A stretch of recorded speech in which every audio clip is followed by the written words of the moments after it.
आप सभी को सलाम। हम परमेश्वर के निहायत ही शुक्रगुज़ार हैं कि परमेश्वर ने हमें ये मौका दिया कि हम परमेश्वर के घर में आ सकें, उसके कलाम में अपने जीवन को और नई ताज़गी के साथ उसके पाक रूह के ज़रिए से सीख सकें।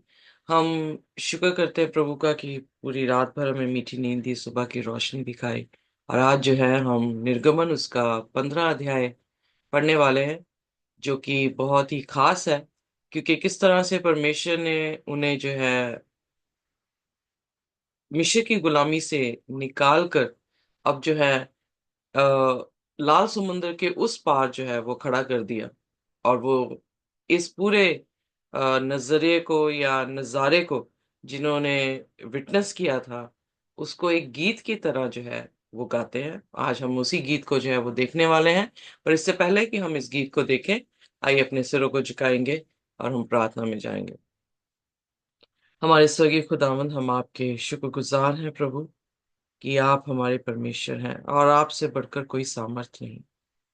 हमारे सिर आपके सामने झुकते हैं खुदावंद, आपको नमन करते हैं खुदावंद, क्योंकि हम जानते हैं कि आप ही हमारे मुक्तिदाता, आप ही हमारे महायाजक हैं, आप ही हमारे लिए मध्यस्थ हैं और हमें किसी इंसान की ज़रूरत नहीं अपने आप को बचाने के लिए, सिर्फ़ आप ही हमारे उद्धारकर्ता हैं।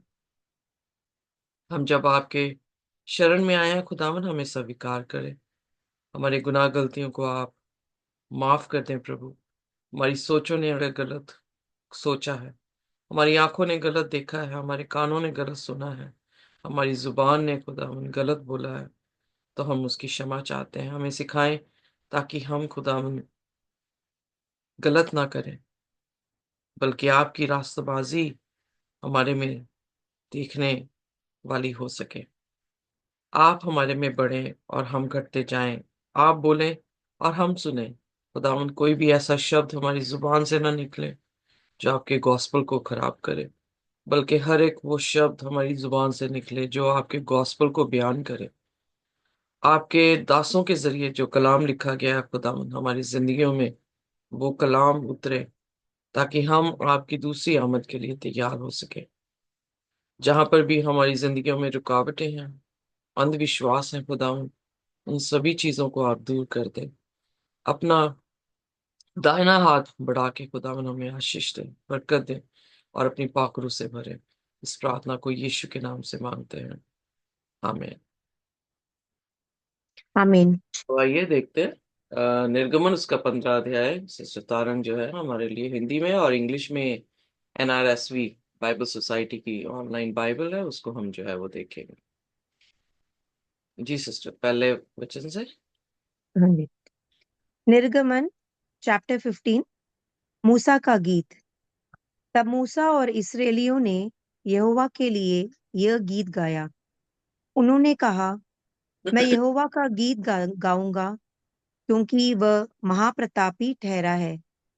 घोड़ों समेत सवारों को उसने समुद्र में पटक दिया है। आमीन। सो यहाँ पर आमीन। हम पहली चीज देखते हैं कि मूसा और इजराइलियों ने जो है वो परमेश्वर के लिए गीत बोला। आप पूरे अध्याय को जब पढ़ेंगे आप देखेंगे कि एक भी शब्द तारीफ का ना मूसा का था, मूसा के लिए रहा, ना हारून के लिए, ना ही मिरियम के लिए, बल्कि सारा का सारा आदर और महिमा किसको दिया गया? खुदावन यीशु मसीह को। जब हम मूसा के बारे में देखते हैं तो मूसा का गीत जो है वो प्रकाशित वाक्य उसके 15 अध्याय में भी जो है वो दिया गया है। आइए मेरे साथ निकालिए प्रकाशित वाक्य उसका 15 अध्याय। आई थिंक उसकी 4 आयत है, if I am not mistaken.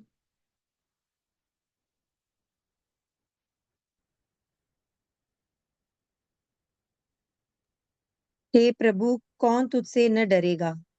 ये वाला। तीसरे वचन से पढ़ेंगे, सॉरी सिस्टर। ओके। प्रकाशित वाक्य चैप्टर 15, वर्स 3। तीसरा वर्स 3। वे परमेश्वर के दास मूसा का गीत और मेमने का गीत गा गा कर कहते थे, हे सर्वशक्तिमान प्रभु परमेश्वर, तेरे कार्य महान और अद्भुत है। हे युग युग के राजा, तेरी चाल ठीक और सच्ची है। आमेन। हे सो यहाँ प्रभु। पर भी हम अच्छा। प्रकाशित वाक्य में जब 15 अध्याय हम पढ़ रहे हैं तो 15 अध्याय विक्टोरियस पीपल के बारे में जो है वो बता रहा है। और वो विक्टोरियस पीपल कौन सा गीत गा रहे हैं? मूसा का गीत और मेमने का गीत जो है वो गाया जा रहा है। अब मूसा का गीत जो है वो क्यों यहाँ पर रेफर किया गया है?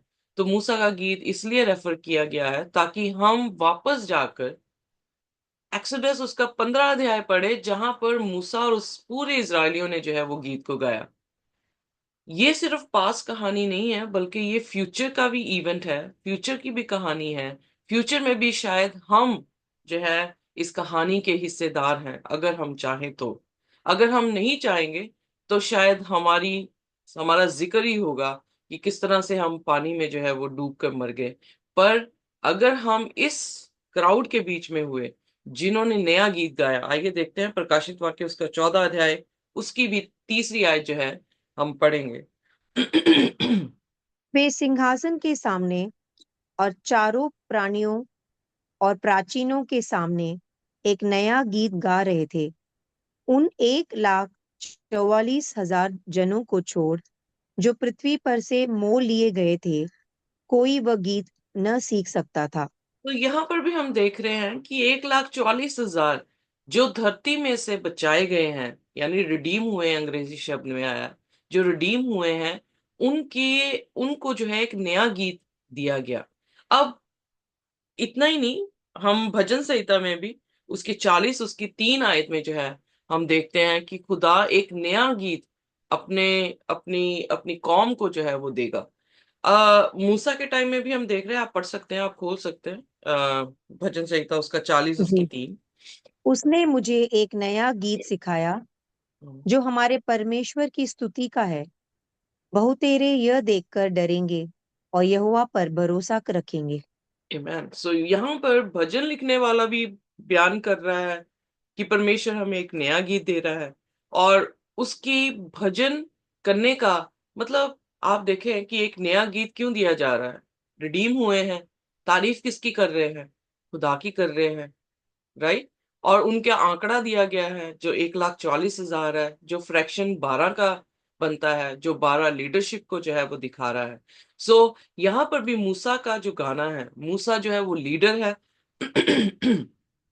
और मूसा का गाना बयान जो है प्रकाशित वाक्य 15 अध्याय में उन लोगों के लिए किया गया है जो अंत के दिनों में रिडीम किए जाएंगे, जो अंत के दिनों में जो है जिनका उद्धार किया जाएगा, यानी यीशु मसीह उन्हें आकर जो है स्वर्ग की बादशाहत में लेकर जाएंगे। सो इसलिए मूसा का गाना एक्सोडस उसके 15 अध्याय में जो है वो सीखना बहुत ही ज्यादा जरूरी है, क्योंकि ये गीत वही गा सकते हैं जो रिडीम होंगे। ये गीत वही गा सकते हैं जो उस परिस्थिति से गुजरे होंगे। अब मूसा जो था, जैसे मैंने पहले भी कहा कि यूसुफ की हड्डियां जरूर थी उनके हाथों में, पर यूसुफ इस एक्सपीरियंस को ले नहीं सका, क्योंकि यूसुफ जो खुदा का खादिम था, वो जिंदा नहीं था। बट मूसा और उसकी पूरी कौम इस चीज को एक्सपीरियंस कर रही है, किस तरह से परमेश्वर ने मूसा के जरिए कलाम दिया, और उसने जाके फिरौन से बातें की। फिरौन ने जो है अपना डंडा और सख्त किया, उनको जो है टास्क को बढ़ा दिया, वो फिर चलाए। फिर मूसा गया और मूसा जो है फिर प्लेग्स को लेकर, मतलब वार्निंग जो है प्लेग्स ही देने लगा। और जैसे ही वो वार्निंग दे रहा है वैसे ही होता जा रहा है, इसलिए वो सच्चा नबी आज हमारे सामने भी जो है वो प्रूफ होता है। क्योंकि हम जब पढ़ रहे हैं खुदा का कलाम तो हमें दिख रहा है कि वो एक सच्चा नबी है, क्योंकि उसने जो कुछ खुदा से सुना उसने वैसा ही कहा, वैसा ही किया, और खुदा ने उस चीज को बिल्कुल उसी तरह से जो है वो मुकम्मल किया। किसी क्षण के लिए कहा गया, किसी दिन के लिए कहा गया, वैसे ही होता रहा। सो इसलिए हम देखते हैं कि मूसा और उसके लोगों ने वो सारी चीजें एक्सपीरियंस की, और वो उस खौफ को भी एक्सपीरियंस कर रहे हैं साथ साथ, जबकि उन्हें लेट गो कहा गया, मतलब जाने को कहा गया, और पीछे से फिरौन आके अपनी सेना उनके रथे और चैरिट्स में आकर जो है उनको चेस करने लगे। तो उसमें खौफ भी आया उनको। सो खौफ के साथ साथ पानी को उन्होंने जो है दो भागों में बंटते हुए भी देखा है। अब पानी में से सूखी जमीन उनके लिए खुदा ने खड़ी की, उस सूखी जमीन में से होकर गुजर रहे हैं। पर फिर जो है देख रहे हैं पीछे मुड़कर कि फिरौन की सेना जो है वो उनके उनके पीछे जो है वो चेस कर रही है। फिर हमने देखा किस तरह से परमेश्वर ने वही आग का खंभा जो है वो दोनों के बीच में दीवार बन के खड़ा कर दिया। जो इजरायली थे उनको रोशनी दे रहा है, जो फिरौन की सेना थी उनमें जो है वो डार्कनेस को पैदा कर रहा है। अगर हम पढ़ें दूसरा थिस्सलुनीय उसके दूसरे अध्याय में, तो वहां पे लिखा है जो खुदा के वचन को रिजेक्ट कर देते हैं, खुदा उनको उन्हीं के हालत में जो है वो छोड़ देता है। आइए सेकंड देखते थेसलोनियंस हैं। हाँ जी, second Thessalonians, let me just have a look.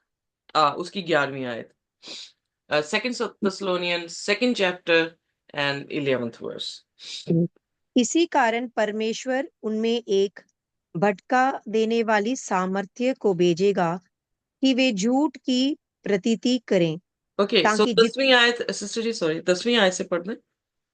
ओ, या और नाश होने वालों के लिए अधर्म के सब प्रकार के धोखे के साथ होगा, क्योंकि उन्होंने सत्य से प्रेम नहीं किया जिससे उनका उद्धार होता। इसी कारण परमेश्वर उनमें एक भटका देने वाली सामर्थ्य को भेजेगा कि वे झूठ की प्रतीति करें, ताकि जितने लोग सत्य की प्रतीति नहीं करते वरन अधर्म से प्रसन्न होते हैं, वे सब दंड पाएं। तो यहाँ पर भी हम देखते हैं कि पौलुस हमें क्या शिक्षा दे रहा है कि जो भी इंसान सत्य से प्रेम नहीं कर रहा, उसको इनकार करता जा रहा है, तो एक टाइम पे खुदा क्या कर रहा है, उसको अंधकार में जो है या उसके झूठ में ही उसे पड़े रहने दे रहा है। सो जब उन्होंने इनकार दिया फिरौन की सेना ने, तो खुदा ने वो अंधकार उन पर जो है वो आने दिया। अंधकार सिंबलाइज करता है उनके लाइस, जिसपे वो अपने फॉल्स प्रैक्टिसेस को रख रहे हैं, फॉल्स गॉड को रख रहे हैं, फॉल्स घमंड है उनके ऊपर। तो खुदा ने उनको उसी स्थान पे जो है वो रख दिया। बट इज़राइल को और मूसा को एक ट्रायम्फ, एक विजय जो है खुदा ने प्रदान की। सो हर परिस्थिति से गुजर रहे हैं, पर कोई भी प्लेग उन्हें छू नहीं रहा, और लाल समुद्र उनके लिए जो खुल जा रहा है। इमेजिन करें, जो भी साइंसदान हैं, जितने भी एस्ट्रोनॉट्स हैं, वो आसमान में जाते हैं, कितना पैसा लगता है उनको आसमान में जाने का, उस यंत्र के लिए, उस यंत्र की ट्रेनिंग के लिए, कि बिना ग्रेविटी के आप कैसे मूव करेंगे, आपको कैसे अपने आप को बैलेंस करना है, और फिर उसमें जो ऑयल लगता है उसके लिए, और जितनी दूरी मतलब जमीन से आसमान की है, उसकी दूरी को नापते नापते, और फिर कितने दिन लगते हैं उन्हें वहां पे रहने के लिए। इमेजिन करें, क्या ये हमारे लिए लाल समुद्र से क्या कम है, कि हम कैसे जो है जमीन से उठाकर तीसरे आसमान पर जो है खुदावंद के घर में, उसके निवास स्थान में जो है वो पहुंचेंगे। सो खुदा वो भी हमारे लिए क्या करने वाला है, खोलने वाला है। विश्वास करते हैं हम? आमीन। आमेन। सो इसलिए वो लोग जो उस यू नो मजेस्टी को देखेंगे, उस मौजे को देखेंगे, उनकी जुबान पर एक नया ही गीत होगा, और वो नया गीत खुदा जो है उनकी उनके लबों पे जो है वो डालेगा। सो इसलिए भजन में भी यही लिखा है, प्रकाशित वाक्य में भी यही लिखा है। तो ये रिडीम का जो है वो स्पेशल फीचर है कि they will have their redemptive song. वो कैसे बचाए गए हैं, आप टेस्टिमनीज देते हैं, वो आपका गीत ही है कि किस तरह से आप बचाए गए हैं। सो जब अंतिम कलेश में खुदा कलेशों में से हमें निकाल कर लेकर जाएगा, तो 1,40,000 की जुबान पर भी जो है एक नया गीत होगा, जो कोई और गा नहीं सकेगा। सो यहाँ पर उन्होंने एक भजन गाया, और ये भजन खुदा की तारीफ का भजन था। इसमें किसी भी इंसान की तारीफ जो है वो नहीं हुई है। कोई झूठा मसीही नहीं है उनके बीच में, कोई झूठा भविष्यद्वक्ता भी उनके बीच में नहीं है। एक ही खुदा है, एक ही मीडिएटर है, एक ही महायाजक है, और उसका नाम परमेश्वर प्रभु यीशु मसीह है।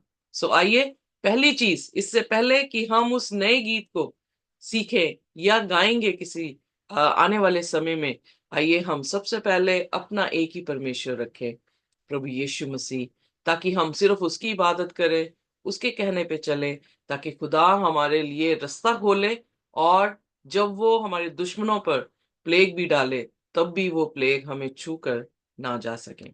अब वो बयान करते हैं, आइए देखते हैं। I will sing to the Lord for he has triumphed gloriously.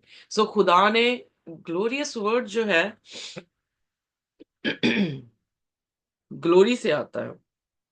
Glory यानी उसकी प्रतिमा, यानी उसकी ऑनेस, या उसे कैसे बयान किया जाए, उसका फिजिकल विजिबल प्रेजेंटेशन जो खुदा की है, उसको जो है वो दिखाया गया है। सो क्या खुदा ने अपना डेरा उनके बीच में लगाया था कि नहीं लगाया था? क्या लगाया था। फिजिकली विजिबल प्रेजेंट था? एग्जैक्टली था। कैसे था? वो आग का खंबा बन के उनके साथ चला। वो क्लाउड, पिलर ऑफ क्लाउड जो है वो बन के उनके साथ चला। तो वो विजिबल फिजिकल प्रेजेंटेशन थी खुदा की, कि खुदा उनके साथ है। वो visible feasible presentation, visible physical presentation थी खुदा की, जब वो दो आर्मीज के बीच में आकर जो है वो खड़ा हुआ। सो इसलिए वो ग्लोरियसली, इमेजिन करें कि जब हम खुदा की विजिबल फिजिकल प्रेजेंटेशन देखेंगे यीशु मसीह की दूसरी आमद में, तो हमारी आंखें, हमारा दिल कितना शादमान होगा कि हमने अपने खुदा को देख लिया, जिसकी इंतजार में हमने हर एक चीज को त्यागा था, और जिसकी दुल्हन बनने के लिए हमने अपने आप को सजाया था। So that will be glorious moment. वो जो है एक ग्लोरियस मोमेंट होगी, जिसमें हम अपनी जय को जो है वो पाएंगे। सो इसीलिए सात कलीसियाओं में यीशु मसीह बार बार कह रहा है, जो जय पाए मैं उसे क्या करूंगा, मैं उसे जिंदगी का ताज दूंगा। जो जय पाए उसे मैं अपने मंदिर का पिलर बनाऊंगा। जो जय पाए उसे मैं सफेद कपड़े दूंगा। सो खुदावन यीशु मसीह इनाम देने के लिए जब आ रहे हैं, तो वो हमारी जय को ग्लोरियस दिखाएंगे। क्योंकि अगर हम खुदा की अमरता को पहनने वाले हैं, जो कि पहला कुरिन्थियन उसके 15 अध्याय में पौलुस कह रहा है कि आंख झपकते जो है हम अमरता को पहन लेंगे। तो इमेजिन करें कि जो बागेदन में हमारे पास था, कि वो खुदा की महिमा से, भजन संहिता उसकी 8 उसकी 5 में लिखा कि आदम और हवा उसकी महिमा से जो है वो ढके हुए थे, उन्हें अपना नंगापन भी जो है वो नहीं दिखता था। इमेजिन करें, सेम खुदा रिगेन कर रहा है, सेम वही इमेज जो है वो हमारी दोबारा से फॉर्म कर रहा है। So that will be glorious. वो जो है वो बहुत ही ग्लोरियस वर्ड, महिमा योग्य जो है वो बात होगी। Then horse and riders he has thrown into the sea. Destruction दिखा रहा है किसकी? विकेट पीपल की, या दुष्टों की, जिन्होंने खुदा के कलाम को नहीं सुना है। और उसके बाद दूसरी आयत में आइए पढ़ दें। यहोवा मेरा बल और भजन का विषय है, और वही मेरा उद्धार भी ठहरा है। आमेन। ठीक। सो यहाँ पर आमीन। खुदा ही हमारा उद्धार है। इसीलिए मैं कल भी यही चीज कह रही थी कि अगर यीशु मसीह ने हर चीज मुकम्मल कर दी है, तो फिर इस जमीन पर दूसरा यीशु क्यों? इस जमीन पर दूसरा मसीह क्यों? क्योंकि जब हम इस जमीन पर दूसरे मसीह को देखना शुरू करते हैं, तो जो मसीह स्वर्ग की बादशाह में उठा लिया गया, बाप के दाहिने हाथ बैठा है, उसको हम नकार देते हैं। So salvation belongs to God only. किसी इंसान के जरिए से नहीं, बल्कि सिर्फ परमेश्वर के जरिए से आती है। इसीलिए उसने किसको सराहना की, किसको ऊंचा उठाया, किसका तख्त ऊंचा उठा रहा है गीतों में? प्रभु यीशु मसीह का, खुदावंद खुदा का जो है वो तख्त ऊंचा उठाया जा रहा है, कि खुदा मेरी सामर्थ है, मेरा पराक्रम है, या खुदा मेरी साल्वेशन है। सो हमारी क्रिश्चियनिटी फोकस किस पे होनी चाहिए? खुदा पर। अगर हमारी क्रिश्चियनिटी फोकस्ड है यीशु मसीह पर, तो फिर सब कुछ वो ही है। इसीलिए अगर आप देखें, वो मेमना बना, वो महायाजक बना, वो हमारे लिए दीपक बना, वो हमारी मतलब ज्योति बनी, वो हमारे लिए रोटी, जीवन की रोटी बना, वो हमारे लिए महायाजक बन के उसके बाद वो हमारे लिए इंटरसेसर भी बना, फिर हमारा न्यायाधीश भी है, हमारा एडवोकेट भी है। सो क्रिश्चियनिटी का फोकस किस पे है? प्रभु यीशु मसीह पर। क्योंकि उसने दे ली और मुकम्मलता को जो है वो दिखाया। उसने नाफरमानी ना करने के कारण अपने आप को मुकम्मल दिखाया, पिता ने उसकी कुर्बानी को ग्रहण किया, और जो कोई अब दूसरे आदम के लहू से जन्मा है, उसका डीएनए लेकर जन्मा है, वो पिता उसे जो है वो कबूल करता है। सो आइए, हमारा फोकस भी जैसे मूसा का फोकस था सिर्फ खुदावंद, उसकी सामर्थ खुदावंद, उसका पराक्रम खुदावंद, उसकी साल्वेशन खुदावंद, उसी तरह से भी हम अगर 1,44,000 लोगों के बीच में होना चाहते हैं, हमारी जुबान पे एक नया गीत होना चाहिए, तो यकीन जानिए आपका फोकस खुदावंद यीशु मसीह और खुदावंद खुदा से अलावा और कोई भी नहीं होना चाहिए। So this is my God, फिर आगे पढ़ता है, आइए पढ़ते मेरे साथ। यहोवा मेरा बल और वजन का विषय है, और वही मेरा उद्धार भी ठहरा है। मेरा ईश्वर वही है, मैं उसी की स्तुति करूंगा। मेरे आमेन। सो पूर्वजों का यहाँ पे क्या कह रहा है? क्योंकि वही मेरा खुदा है, उसी की मैं तारीफ करूंगा। माई फादर्स गॉड, मेरे बाप दादों का भी खुदा वही है। I will exalt him. So हमें जो है खुदा के कलाम को एक्सॉल्ट करना है, क्योंकि आदि में वचन था, वचन परमेश्वर के साथ था, वचन ही परमेश्वर था। सो अगर खुदा से हम प्यार करते हैं तो उसका वचन एक्सॉल्ट होना चाहिए, उसकी तारीफ होनी चाहिए कि उसने हमारे जीवनों में कैसे काम किए हैं और हमें यहाँ तक लेकर आया है। तीसरे वचन में,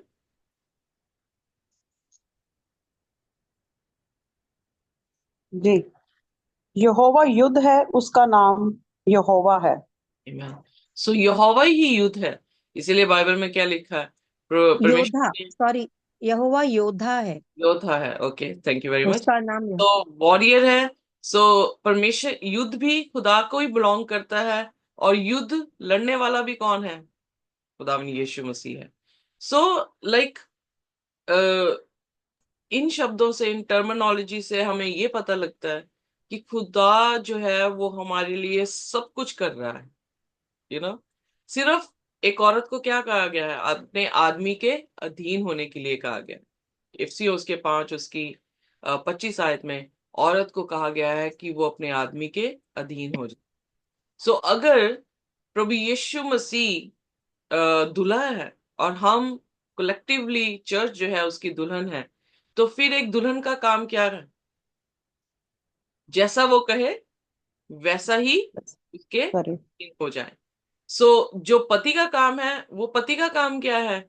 कि वो उसको प्रोटेक्ट कर रहा है, उसको प्रोवाइड कर रहा है, अपनी सेक्रीफाइस उसके लिए सारा कुछ कर रहा है। तो इसीलिए परमेश्वर ने कहा, हे पतियों, अपनी पत्नियों से प्रेम करो जैसे मसीह ने कलीसिया से प्रेम किया है। अब कलीसिया से जी, प्रेम कैसे किया है? ऐसे ही किया है जैसे मूसा का गाना जो है वो बता रहा है कि वो योद्धा है और उसका नाम परमेश्वर है। मैं उसको एग्जॉल्ट करूंगा क्योंकि उसने मुझे प्रोटेक्ट किया है, उसने मुझे रिडीम किया है। सो वो रिडेम्पशन का एक पात्र जो है इनके लिए बना हुआ है। आइए देखिए उसके चौथे वचन में। फिरौन के रथों और सेना को उसने समुद्र में डाल दिया, और उसके उत्तम से उत्तम रथी लाल समुद्र में डूब गए। सो यहाँ पर उत्तम से उत्तम यानी वो वर्ल्ड पावर था उस टाइम पर। उनके पास जो भी रिसोर्सेस थे वो बहुत ही उत्तम थी, यानी हर एक इंसान के पास नहीं थी। पर खुदा के सामने वो भी क्या हो गई? नाश हो गई। इसलिए प्रकाशित वाक्य में, आई फॉरगॉट द वर्स, वहां पे लिखा है कि जो धरती को नाश करेंगे परमेश्वर उनको भी क्या करेगा? नाश कर देगा। सो खुदा जजमेंट देने के लिए आने वाला है, और खुदा की जजमेंट यही होने वाली है कि वो उन लोगों को न्याय देगा जो शायद दुनिया में देखने को मिलता है कि बहुत बड़े इंसान हैं, उनके जैसी सामर्थ किसी के पास नहीं है, उनके जैसी अकल किसी के पास नहीं है। बट खुदा के सामने वो भी इस तरह से है जैसे कंचा को आप मारते हैं ना, वो चला जाता है। या खुदा ने अपने कलाम में बताया कि एक एक बुलबुले की तरह हम हैं, जो अभी है और फिर खत्म हो जाता है, या एक फूल की तरह है जो खिलता है और उसके बाद मुरझा के खत्म हो जाता है। सो घास की तरह है जो खिलती है पर सूख कर फिर हवा आती है भूसे की तरह उन्हें ले जाती है। तो उसी तरह से हमारा कोई भी वजूद नहीं है कि हम खुदा के सामने ठहर सके। इसीलिए जब हम प्रकाशित वाक्य उसके 20 उसकी 11 में पढ़ते हैं तो वहां पे लिखा है कि परमेश्वर जब अपने सिंहासन पर आकर बैठा, धरती और आसमान जो है अपनी जगह छोड़ गए। इमेजिन करें हाउ पावरफुल गॉड इज, और हम किस तरह से उस परमेश्वर को ले रहे हैं, किस तरह से उसके कलाम को ले रहे हैं। हम निर्बुद्ध हैं। और पौलुस इसीलिए कह रहा है पहला कुरिन्थियों उसके पहले अध्याय में कि क्रूस जो है उनके लिए मूर्खता है जिन्होंने विश्वास नहीं किया, पर उनके लिए जो विश्वास करते हैं उनके लिए क्रूस जो है वो क्या है, सामर्थ की बात है। सो इसलिए दो तरह के लोग हैं यहाँ पर। उन लोगों पर न्याय हुआ जिन्होंने परमेश्वर को नकार दिया, उसकी सच्चाई को नकार दिया। अगली 5वीं आयत में, गहरे जल ने उन्हें ढांप लिया, वे पत्थर की नाई गहरे स्थानों में डूब गए। हे यहोवा, तेरा दाहिना हाथ शक्ति में महाप्रतापी हुआ। हे यहोवा, तेरा दाहिना हाथ शत्रुओं को चकनाचूर कर देता है। आमेन। आमेन। तो यहाँ पर हम देखते हैं कि परमेश्वर का दाहिना हाथ जो है वो काफी स्ट्रॉन्ग हमेशा बाइबल में दिखाया गया। भजन संहिता 45 उसकी 4 में खुदा अपने राइट हैंड से हमें टीच करता है। भजन संहिता 48 वर्स 10 बता रहा है कि खुदा का right hand full of righteousness है। भजन संहिता 77 वर्स 10 बता रहा है, remembrance of the years of the right hand of the holy, most holy. भजन संहिता 110 उसका एक कहता है कि father invites the son to sit at his right hand. So पिता ने अपने पुत्र से कहा कि मेरे दाहिने हाथ बैठ। हबक्कूक उसका 2 उसकी 16 में लिखा है, the cup of God's judgment is held in his right hand. So खुदा अपने दाहिने हाथ से जजमेंट को देता है। इफसियों उसकी 1 उसकी 20 में लिखा है, जीसस इज सीटेड, प्रभु यीशु मसीह जो है वो बाप के दाहिने हाथ जा बैठे हैं। सो यहाँ पर भी जो है उसने क्या कहा, तेरा दाहिना हाथ ओ खुदा पावर से, लाइक ग्लोरियस है इन पावर, और तेरा दाहिना हाथ क्या कर रहा है, एनिमीज को जो है वो शैटर्ड कर रहा है। सो उसका एक ही हाथ सारी चीजें जो है वो कर रहा है, और एक हाथ जो राइट हैंड है। इसीलिए बकरियों को और भेड़ों को अलग किया तो भेड़ों को राइट हैंड दिया गया, राइट हैंड में किया गया, जो कि फेवर को भी दिखाता है। सो इसलिए खुदा का राइट हैंड पूरी बाइबल में जो है वो बयान किया गया है, और ये वजूद है कि वो उन्होंने परमेश्वर को बड़ी अच्छी तरह से जाना था। जबेस ने बड़ी अच्छी बात कही कि मूसा के टाइम में तो उनके पास कलाम नहीं था, और जो उनको आदेश दिया जा रहा था वो मान रहे थे। उन्होंने अभी तक यीशु मसीह को भी नहीं देखा था, उसकी कुर्बानी को भी कंप्लीट नहीं देखा था। अब हमारे टाइम में, लास्ट टाइम में, हमारे पास सब कुछ है। हमारे पास उत्पत्ति से लेकर प्रकाशित वाक्य तक का ज्ञान है। खुदा ने कंप्लीट नॉलेज जो है हमें दे दी है। क्या हम वफादार खुदा के साथ हैं? क्या हम खुदा को जानते हैं या सिर्फ उसके बारे में सुन रखा है? मूसा यहाँ पर उसके बारे में नहीं सुन रखा उसने, पर मूसा और उसकी पूरी कलीसिया ने उसे जाति तौर से जान लिया है। वो जानते हैं कि उसके राइट हैंड में ही सारी जो है वो ताकत है। और इसी तरह से उनके भजन में भी जो है उनका सिर्फ ये नहीं कि टेस्टमनी है कि किस तरह से वो बचे हैं, पर भजन में वो खुदा को कितनी गहराई से जानते हैं उसका भी बयान जो है वो किया गया है। सो दूसरी चीज, जो 1,44,000 लोग हैं परमेश्वर के बारे में नहीं जानने वाले लोग हैं, बल्कि परमेश्वर को जानते हैं, उसको समझते हैं, ये वैसे लोग होंगे जो खुदा के लिए एक नया गीत गाएंगे। आमेन। आमेन। सो आमीन। 7वां वचन पढ़ते हैं।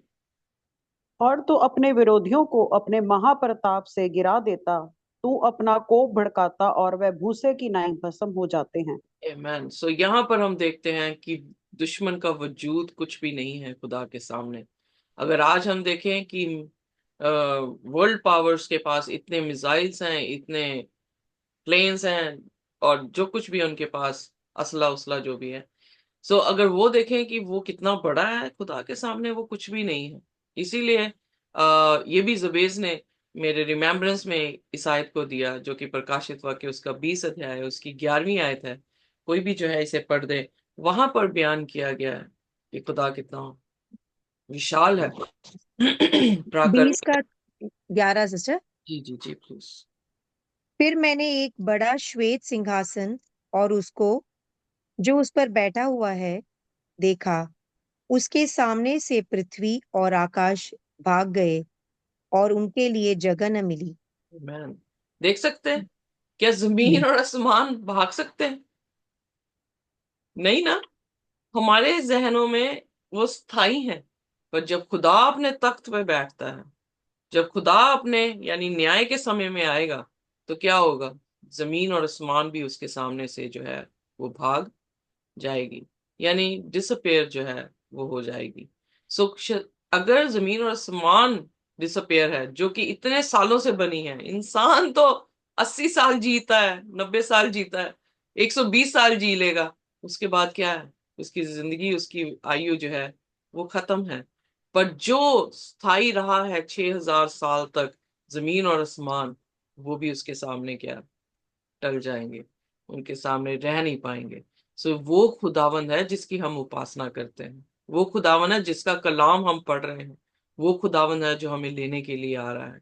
सो आइए अपने सिरों को खुदा के सामने हमेशा झुका के रखें और अधीन रहें और कहें, खुदा जहां तू लेकर चले वहां चलूंगी, जहां तू कहेगा वहां खड़ूंगी, जहां पर तू कहेगा वहीं पर जो है वो बैठूंगी। सो खुदा के साथ हमारा रिश्ता इस तरह से हो कि हम मुकम्मल तौर से उसे जाने और उसको फॉलो करें, ताकि वो हमें रिडीम करके अपनी दुल्हन बनाकर अपने घर में जो है कलीसिया को लेकर जा सके।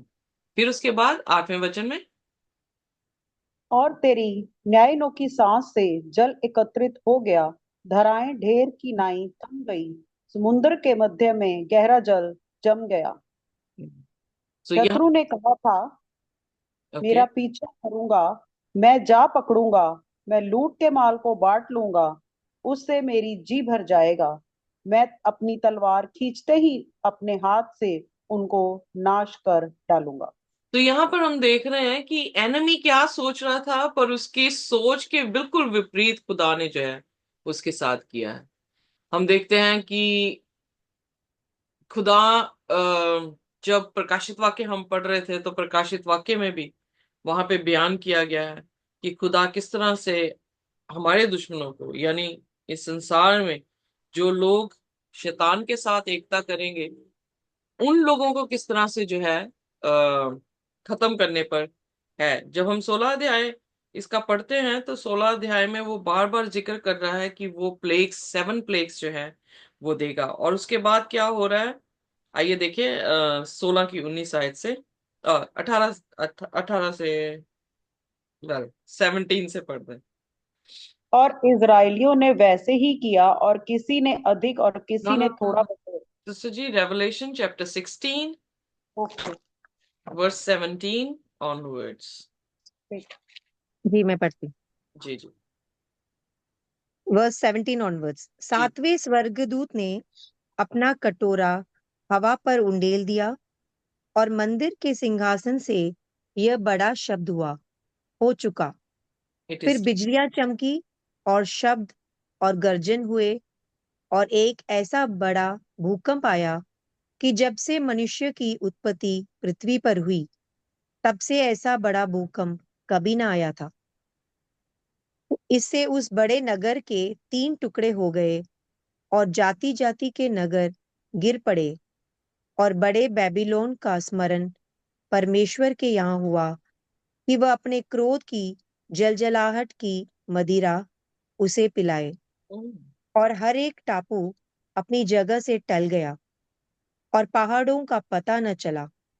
आकाश से मनुष्यों पर मन मन भर के बड़े ओले गिरे, और इसलिए कि यह विपत्ति बहुत ही भारी थी, लोगों ने ओलों की विपत्ति के कारण परमेश्वर की निंदा की। सो यहाँ पर प्रकाशित वाक्य 16 अध्याय में इमेजिन करें कि आप उस दौरान जिंदा हैं, और आप जो हैं, आपके विरोध में दुनिया के लोग जो है वो खड़े हो रहे हैं, और खुदा आखिरी तुरही फूंक रहा है और शब्द कह रहा है, इट इज ऑल डन। और उसके बाद किस तरह से बयान किया गया है कि वो नेशंस, एक खुदा का नेशन है और बाकी सारे नेशंस हैं, और खास करके उस नेशन का नाम बाबुल करके दिखाया गया है, यानी कंफ्यूजन वाला नेशन, जिसको 3 भागों में जो है वो फाड़ दिया गया। और फिर खुदा ने अपनी जलजलाहट की या अपने प्रकोप की मदिरा जो है उसको दी। और आपकी आंखों के सामने आइलैंड्स जो है अपनी जगह छोड़ रहे हैं। आपकी आंखों के सामने पहाड़ जो है वो खत्म हो रहे हैं। कैसा महसूस करेंगे आप? कैसा महसूस करेंगे? आपके सामने जो है मन मन के ओले जो हैं वो गिर रहे हैं, पर वो ओले आपको छू कर भी जो है वो नहीं जा रहे हैं। अगर आप इमेजिन ही करें, तब भी आप जो है वो अपनी रिडेम्पशन को जब रिसीव करेंगे, तो एक नया गीत आपके अपने आप ही जुबान पर जो है वो होगा कि किस तरह से वो सारी चीजें हो रही हैं। और उसी दौरान प्रभु यीशु मसीह जो है आपको आसमान की बादशाह में देख रहे हैं, देखते हुए मतलब आते हुए दिखते हैं। और आप स्वर्गीय दूतों के साथ जो है वो आसमान क्यों हवा में, जमीन नीचे खत्म हो रही है। यू जस्ट इमेजिन कि नीचे आप देख रहे हैं जमीन टल जा रही है, और ये पहाड़ जो है और आइलैंड जो है अपनी जगह छोड़ रहे हैं, और खुदा के फरिश्ते आपको उठाकर हवा में मिलाने के लिए, जो कि पहला तस्लोनियन उसकी 4 उसकी 16 और 17 आयत में हम देखते हैं। तो वो प्रोफेसी आपके सामने पूरी हो रही है। तो कैसा होगा आपका नजारा? कैसे आप जो है वो खुदा की स्तुति नहीं करेंगे? हो सकता है ऐसे? नहीं। इसीलिए, या अभी हम सिर्फ पढ़ रहे हैं और उसको अनुमान करने पर हमारे यू नो मेरे पास शब्द ही नहीं है कि समझ सकते हैं कि कितनी खुशी जो है हम बयान कर पाएंगे अपनी टेस्टिमनीज में कि खुदा ने कैसे जो है हमें छुड़ाया है। इसीलिए 1,44,000 लोग उस दौरान में हैं जो ये सब कुछ देखेंगे। उनकी आंखों के सामने हर चीज टलती हुई नजर आएगी, पर उनको किस तरह से सेफ्टी के साथ जो है खुदा के फरिश्ते, जो कि मत्ती उसके 24 अध्याय में बताया गया कि they will gather all the believers. उनको जो है वो गैदर करने के लिए आएंगे, और हम जो है परमेश्वर के साथ हवा में मुलाकात करेंगे। ये जमीन चलेगी, जमीन के पहाड़ चले गए, पानी पानी जो है वो भी लाल पड़ा हुआ है, तो खुदावन यीशु मसीह जमीन पर पांव क्यों रखेंगे? हमें वहां से उठाकर जो है वो आसमान की बादशाह में लेकर जाएंगे। उसी तरह से यहाँ पर भी बयान किया गया, जो उनकी टेस्टमनी थी, जो उन्होंने देखा था कि किस तरह से लाल समुद्र को खुदा ने 2 भागों में फाड़ा, और वही लाल समुद्र जो है उनके दुश्मनों के ऊपर जो है वो आकर गिरता गया, और वो ड्राउन हो गए, वो जो है डूब कर मर गए। और इसी टेस्टमनी को जो है वो दिखा रहे हैं। आगे देखें 10वें वचन में। तूने अपने श्वास का पवन चलाया, तब समुंदर ने उसको ढांप लिया। वे जलाशय से सीसे की नाई डूब गए। हे यहोवा, देवताओं में तेरा तुल्य कौन है? तू तो पवित्रता के कारण महाप्रतापी और अपनी स्तुति करने वालों के भय के योग्य और आश्चर्य कर्म का करता है। आमेन, आमेन। यहाँ पर क्वेश्चन किया गया है, who is like you O lord among the gods, among the false Christ and false prophets, among all those who are wonder working miracle, miracle power, or what we can wonder working men, so खुदा के सामने वो लोग क्या हैं? Who is like you? ये चीज अगर आज हमारी जुबान में है, हमारी सोचों में है, यकीन जानिए उस दिन भी ये गीत आपका होगा। पर अगर आज हमने इस चीज को समझा नहीं है कि उसके जैसा कोई नहीं है, और उसी की जुबान को, उसी के वचन को एक्सॉल्ट करना है अपने जीवन में, तो हम उस तक पहुंच सकते हैं। क्योंकि फल पकने या एक बीज का जाना और बीज का पेड़ बनना और फल आने के लिए टाइम लगता है। ये मत सोचें कि कई लोग क्रिश्चियंस ये कहते हैं यीशु मसीह जब आएंगे तो जो धर्मी इंसान है उसको कहेंगे आपकी टांगे पकड़ के हम भी जो है आपके साथ स्वर्ग की बादशाह में चले जाएंगे। नहीं हो सकता। इसी टाइम हमें संपूर्ण तौर से खुदा को देना पड़ेगा और वॉक करना पड़ेगा, ताकि यहाँ पर हम खुदा की महिमा को देखें, और जब वहां देखेंगे रूबरू, तो हमारी टेस्टमनी जो है वो हमारे गीतों के रूप में जो है वो आनी शुरू होगी। एक गीतकार जब भी गीत गाता है, उसको बोल कहाँ से मिलते हैं? जब खुदा का वचन पढ़ता है, जब खुदा की टेस्टमनी उस वचन में कंफर्म देखता है तो गीतकार खुदा के भजन लिखता है। और इसी तरह से वो भजन जब हमारे कानों तक पहुंचते हैं तो हमें सुकून देते हैं, क्योंकि खुदा की महिमा हो रही होती। कभी देखा आपने कि किसी भजन में खुदा को छोड़कर पोप की महिमा हो रही हो, नहीं। तो उसकी महिमा हो रही हो? नहीं। नहीं ना। सो किसी भी गीत में, हम इस दुनिया में रहते हुए, इतने पाप की दुनिया में रहते हुए भी, कोई इंसान गीत जो है वो किसी इंसान की महिमा के लिए नहीं गा रहा, जब वो प्रभु यीशु मसीह का गीत है। और कैसे हो सकता है कि हमारे जीवन में जो खुदा के वचन को पढ़ रहे हैं, किसी और का गीत गुनगुनाया जाए, किसी और का गीत जो है हमारी जुबान पर जो है वो आया जाए। सो इसलिए, who is like you O lord, ये ये जो सवाल है, ये सवाल अपने आप में एक जवाब है। और ये हमारी जिंदगी में अनुभव होना या एक्सपीरियंस होना बहुत जरूरी है कि खुदा, तेरे जैसा कौन है? तो कौन है मेरे सामने जिसको मैं सिर झुका दूं? ये सिर झुकेगा तो तेरे लिए झुकेगा, नहीं तो कट जाए। शहीद शहीद जो मरे थे, उन्होंने क्या कहा था? भगत सिंह, आई थिंक ये उनके डायलॉग्स थे कि sir, I am not sure, I am not good in history. So सिर झुकेगा नहीं, सिर कट जाए पर झुकेगा नहीं, समथिंग लाइक दैट। सो उसी तरह से प्रभु यीशु मसीह के लिए भी है हमारा, इसी तरह से जुनून, इसी तरह से प्यार मोहब्बत होनी चाहिए कि खुदा सिर कटवा लेंगे पर किसी के सामने झुकाएंगे नहीं। ये सिर झुकेगा तो सिर्फ तेरे लिए झुकेगा। सो एनी हाउ, उन्होंने भी यही एक्सपीरियंस किया, खुदा तेरे सामने कौन सा ऐसा भगवान है, who is like you, Majestic in holiness, खुदा की पवित्रता में इतनी मेजेस्टी है, ऑसम इन स्प्लेंडर, सॉरी, डूइंग वंडर्स। सो खुदा अपने कार्यों में, अपनी अपनी पवित्रताई में और अपनी अपीयरेंस में इतना मजेस्टिक है, तभी तो उसे राजाओं का राजा, प्रभुओं का प्रभु जो है वो कहा गया है। सो उसने अपने वंडर्स जो है करके उन्हें बचाया है। और 12वीं आयत में वो क्या कह रहा है, जल्दी से पढ़ दे। तूने अपना दाहिना हाथ बढ़ाया और पृथ्वी ने उसको निगल लिया है। अपनी करुणा से तूने अपनी छुड़ाई हुई प्रजा की अगुवाई की है। अपने बल से तूने उसे अपने पवित्र निवास स्थान को ले चला है। Amen. सो यहाँ पर हम हम्म। देख रहे हैं खुदा की रिडेम्पशन, कैसे उसने रिडीम किया है, उस सारी चीजों को जो है वो बयान किया गया है। आगे, हाउ मेनी ये verses we have? Oh my gosh, so many verses. और 26। या 26। सो यहीं पे करते हैं बंद। और उसके, हाफ हो। या हाफ हो गया, या हाफ हो हाँ गया, जी। या एग्जैक्टली। सो हाफ 13 तक पढ़ते हैं और उसके बाद जो है अगला, कल जो है हम इसका अध्ययन करेंगे। बट यहाँ पर हमें सीखने को मिला है कि खुदा के साथ अपने रिलेशनशिप को मजबूत करें, खुदा के खुदा को समझना शुरू करें हम, खुदा को जानना शुरू करें हम। और यही हमारे लिए घमंड की बात होगी कि हम उसके बारे में कुछ बातें नहीं जानते, हम उसके बारे में नहीं बल्कि उसके बाद उसको जो है जाति तौर से जानते हैं। और जब हमारी कवनेंट उसके साथ बनती है, खुदा हमारा पति की तरह जो है वो हमारा मार्गदर्शन बनता है, प्रोटेक्शन बनता है, प्रोवाइडर बनता है। और फिर फिजिकल विजिबल मैनिफेस्टेशन जो है वो हमारे सामने करता है।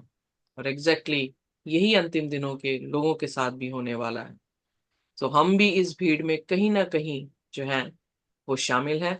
हम कहाँ पर हैं और क्या रोल अदा कर रहे हैं, it's all up to us, हमारा डिसीजन है। सो पर हम एक खुदा के बच्चे होने के नाते, हम मूसा और मूसा की कौम के लोग जो हैं उनमें अपने आप को शामिल करते हैं, ताकि खुदा हमें हमेशा के लिए रिडीम करे। आमीन। आमेन। आमेन। सो आइए अपने सिरों को झुकाएंगे और प्रार्थना करेंगे। कोई भी जन हमारे लिए प्रार्थना कर सकता है। Hallelujah, hallelujah, hallelujah. धन्यवाद, धन्यवाद, धन्यवाद। हे मेरे महान ਸਮਰਥੀ ਪ੍ਰਭੂ ਯੀਸ਼ੂ, ਅਸੀਂ ਤੇਰਾ ਧੰਨਵਾਦ ਕਰਦੇ ਹਾਂ ਇਸ ਸੁੰਦਰ ਦਿਨ ਦੇ ਲਈ ਪਰਮੇਸ਼ਵਰ, ਜੋ ਸਾਡੇ ਜ਼ਿੰਦਗੀ ਦੇ ਵਿੱਚ ਅੱਜ ਜੋੜਿਆ ਪਰਮੇਸ਼ਵਰ। ਅਸੀਂ ਤੇਰਾ ਧੰਨਵਾਦ ਕਰਦੇ ਹਾਂ ਸੁੰਦਰ ਵਚਨਾਂ ਦੇ ਲਈ ਪਰਮੇਸ਼ਵਰ, ਜਿਨ੍ਹਾਂ ਨੂੰ ਅਸੀਂ ਸੁਣ ਕੇ ਪਰਮੇਸ਼ਵਰ ਜੀ 100 ਗੁਣਾ ਫਲਾਂ ਨੂੰ ਲੈ ਕੇ ਆ ਸਕੇ। ਪਰਮੇਸ਼ਵਰ ਤੁਸੀਂ ਕਿਹਾ ਹੈ, ਮਤ ਡਰ, ਇਧਰ ਉਧਰ ਮਤ ਤਾ, ਕਿਉਂਕਿ ਮੈਂ ਤੇਰਾ ਪਰਮੇਸ਼ਵਰ ਹੂੰ। ਅਸੀਂ ਪਰਮੇਸ਼ਵਰ ਇਸ ਵਚਨ ਦੇ ਉੱਤੇ ਪਰਮੇਸ਼ਵਰ ਅਸੀਂ ਵਿਸ਼ਵਾਸ ਕਰਦੇ ਹਾਂ ਕਿ ਸਾਨੂੰ ਛੁਡਾਉਣ ਵਾਲਾ ਪਰਮੇਸ਼ਵਰ ਹੈ ਪ੍ਰਭੂ ਜੀ। ਤੂੰ ਸਾਡੀਆਂ ਛੋਟੀਆਂ ਛੋਟੀਆਂ ਚੀਜ਼ਾਂ ਦਾ ਪ੍ਰਭੂ ਜੀ ਧਿਆਨ ਰੱਖਦਾ ਹੈ। ਤੂੰ ਸਾਨੂੰ ਸ਼ਤਰੂ ਦੇ ਹੱਥਾਂ ਵਿੱਚ ਪੈਣ ਨਹੀਂ ਦਿੰਦਾ ਪਰਮੇਸ਼ਵਰ, ਕਿਉਂਕਿ ਅਸੀਂ ਤੇਰੇ ਮਹਿੰਗੇ ਲਹੂ ਦੇ ਖਰੀਦੇ ਹੋਏ ਹਾਂ ਪਰਮੇਸ਼ਵਰ। ਅਸੀਂ ਤੇਰਾ ਧੰਨਵਾਦ ਕਰਦੇ ਹਾਂ ਪਰਮੇਸ਼ਵਰ। ਅਸੀਂ ਉਕਾਬਾਂ ਦੇ ਸਮਾਨ ਉੜਦੇ ਹਾਂ, ਕੂਦਦੇ ਹਾਂ, ਫਾਂਦਦੇ ਹਾਂ ਪਰਮੇਸ਼ਵਰ, ਔਰ ਨया ਬਲ ਪ੍ਰਾਪਤ ਕਰਦੇ ਹਾਂ ਪਰਮੇਸ਼ਵਰ। ਰੋਜ਼ ਬਰ ਰੋਜ਼ ਪ੍ਰਭੂ ਤੇਰੇ ਵਚਨ ਸਾਨੂੰ ਨਵਾਂ ਕਰਦੇ ਜਾ ਰਹੇ ਨੇ ਪਰਮੇਸ਼ਵਰ। ਅਸੀਂ ਤੁਹਾਡਾ ਧੰਨਵਾਦ ਕਰਦੇ ਹਾਂ। ਨਾ ਬਲ ਨਾਲ, ਨਾ ਸ਼ਕਤੀ ਨਾਲ ਪਰਮੇਸ਼ਵਰ, ਤੇਰੀ ਆਤਮਾ ਦੇ ਨਾਲ ਪਰਮੇਸ਼ਵਰ ਅਸੀਂ ਨਏ ਹੁੰਦੇ ਜਾ ਰਹੇ ਹਾਂ। ਅਸੀਂ ਘੋੜਿਆਂ ਉੱਤੇ ਨਹੀਂ, ਰਥਾਂ ਉੱਤੇ ਨਹੀਂ ਪਰਮੇਸ਼ਵਰ, ਸਾਡਾ ਪੂਰਾ ਭਰੋਸਾ ਤੇਰੇ ਉੱਪਰ ਹੈ ਪਰਮੇਸ਼ਵਰ। ਅਸੀਂ ਵੀ ਆਪਣੇ ਮਨਾਂ ਨੂੰ ਪ੍ਰਭੂ ਜੀ ਤੈਨੂੰ ਇਸੇ ਤਰ੍ਹਾਂ ਹੀ ਦੇ ਸਕੀਏ ਪ੍ਰਭੂ ਜੀ। ਤੂੰ ਜਿਸ ਤਰ੍ਹਾਂ ਤੂੰ ਪਵਿੱਤਰ ਹੈ ਅਸੀਂ ਪਵਿੱਤਰ ਬਣੀਏ, ਜਿਸ ਤਰ੍ਹਾਂ ਤੂੰ ਸਿੱਧ ਹੈ ਅਸੀਂ ਸਿੱਧ ਬਣੀਏ, ਜਿਸ ਤਰ੍ਹਾਂ ਤੂੰ ਵਫਾਦਾਰ ਹੈ ਅਸੀਂ ਵੀ ਵਫਾਦਾਰ ਬਣ ਸਕੀਏ ਪਰਮੇਸ਼ਵਰ। ਇਸ ਦੇ ਲਈ ਸਾਨੂੰ ਪਰਮੇਸ਼ਵਰ ਤੁਸੀਂ ਬਲੈਸ ਕਰਨਾ, ਆਪਣੇ ਚਾਰੋਂ ओर ਤੋਂ ਸਾਨੂੰ ਘੇਰ ਕੇ ਰੱਖਣਾ, ਆਪਣਾ ਹੱਥ ਸਾਡੇ ਸਿਰ ਦੇ ਉੱਤੇ ਰੱਖਣਾ ਪਰਮੇਸ਼ਵਰ, ਕਿ ਅਸੀਂ ਵੀ ਪਰਮੇਸ਼ਵਰ ਇੱਕ ਅੱਛੀ ਦੁਲਹਨ ਦੀ ਤਰ੍ਹਾਂ ਜਦ ਤੇਰੇ ਕੋਲ ਆਈਏ ਤਾਂ ਅਸੀਂ ਅੱਛੀ ਦੁਲਹਨ ਬਣ ਸਕੀਏ ਤੇਰੇ ਲਈ ਪਰਮੇਸ਼ਵਰ, ਔਰ ਤੈਨੂੰ ਗ੍ਰਹਿਣ ਯੋਗਿਆ ਤੇਰੇ ਹੋ ਸਕੀਏ ਪਰਮੇਸ਼ਵਰ। ਔਰ ਜੋ ਮੁਕਟ ਤੂੰ ਸਾਡੇ ਲਈ ਰੱਖਿਆ ਹੈ ਪਰਮੇਸ਼ਵਰ ਅਸੀਂ ਉਸਦੇ ਹੱਕਦਾਰ ਬਣ ਸਕੀਏ ਪਰਮੇਸ਼ਵਰ। ਸਾਨੂੰ ਤਿਆਰ ਕਰ, ਸਾਨੂੰ ਬਣਾ, ਪੂਰਾ ਦੀ ਫੈਮਿਲੀ ਨੂੰ ਪਰਮੇਸ਼ਵਰ ਅਸੀਂ ਤੇਰੇ ਲਹੂ ਚ ਤਾਪਦੇ ਹਾਂ। ਅੱਜ ਪੂਰੇ ਦਿਨ ਨੂੰ ਪ੍ਰਭੂ ਜੀ ਤੇਰੀ ਅਨੋਇੰਟਿੰਗ ਦੇ ਵਿੱਚ ਪਰਮੇਸ਼ਵਰ ਅਸੀਂ ਮਹਿਸੂਸ ਕਰ ਰਹੇ ਹਾਂ ਕਿ ਇਸ ਟਾਈਮ ਪੂਰੀ ਅਨੋਇੰਟਿੰਗ ਸਾਡੇ ਉੱਪਰ ਹੈ ਪਰਮੇਸ਼ਵਰ। ਅਸੀਂ ਤੇਰਾ ਧੰਨਵਾਦ ਕਰਦੇ ਹਾਂ ਇਸ ਅਨੋਇੰਟਿੰਗ ਦੇ ਲਈ ਪਰਮੇਸ਼ਵਰ। ਹਰ ਇੱਕ ਚੀਜ਼ਾਂ ਦੇ ਲਈ ਪਰਮੇਸ਼ਵਰ, ਅੱਛੀ ਚੀਜ਼, ਅੱਛੇ ਘਰਾਂ ਦੇ ਲਈ, ਅੱਛੇ ਬੱਚਿਆਂ ਦੇ ਲਈ, ਔਰ ਹਰ ਇੱਕ ਬਰਕਤ ਦੇ ਲਈ ਜੋ ਸਾਡੇ ਜੀਵਨਾਂ ਦੇ ਵਿੱਚ ਤੁਸੀਂ ਰੋਜ਼ ਬਰ ਰੋਜ਼ ਵਧਾ ਰਹੇ ਹੋ ਪਰਮੇਸ਼ਵਰ। ਅਸੀਂ ਉਹਨਾਂ ਦੇ ਲਈ ਤੁਹਾਡਾ ਧੰਨਵਾਦ ਕਰਦੇ ਹਾਂ ਪਰਮੇਸ਼ਵਰ। ਅਸੀਂ ਧੰਨਵਾਦ ਕਰਦੇ ਹਾਂ ਕਿ ਅਸੀਂ ਜਿੰਦਿਆਂ ਦੀ ਜ਼ਮੀਨ ਤੇ ਅੱਜ ਵੀ ਅਸੀਂ ਸਾਹ ਲੈ ਰਹੇ ਹਾਂ ਪਰਮੇਸ਼ਵਰ। ਔਰ ਬਹੁਤ ਸਾਰੇ ਲੋਕ ਨੇ ਜੋ ਅੱਜ ਦਾ ਦਿਨ ਨਹੀਂ ਦੇਖ ਪਾਏ ਪਰਮੇਸ਼ਵਰ, ਔਰ ਬਹੁਤ ਸਾਰੇ ਲੋਕ ਨੇ ਜੋ ਅੱਜ ਹਸਪੀਟਲਾਂ ਚ ਨੇ ਪਰਮੇਸ਼ਵਰ। ਪਰ ਅਸੀਂ ਤੇਰਾ ਧੰਨਵਾਦ ਕਰਦੇ ਹਾਂ ਕਿ ਅਸੀਂ ਤੇਰੀ ਸੁਰੱਖਿਆ ਦੇ ਵਿੱਚ ਹਾਂ, ਅਸੀਂ ਕਾਇਮ ਹਾਂ ਪਰਮੇਸ਼ਵਰ। ਅਸੀਂ ਤੇਰਾ ਧੰਨਵਾਦ ਕਰਦੇ ਹਾਂ। ਸਭ ਕੁਝ ਮੰਗਦੇ ਹਾਂ ਪਿਆਰੇ ਬੇਟੇ ਖੁਦਾਵੰਦ यीशु मसीह दे नाम दे विच, आमीन। आमीन। खुदा की शांति और उसका अनुग्रह जब तक कि हम रूबरू से ना देखें इसी तरह से बना रहे। आमीन। आमीन।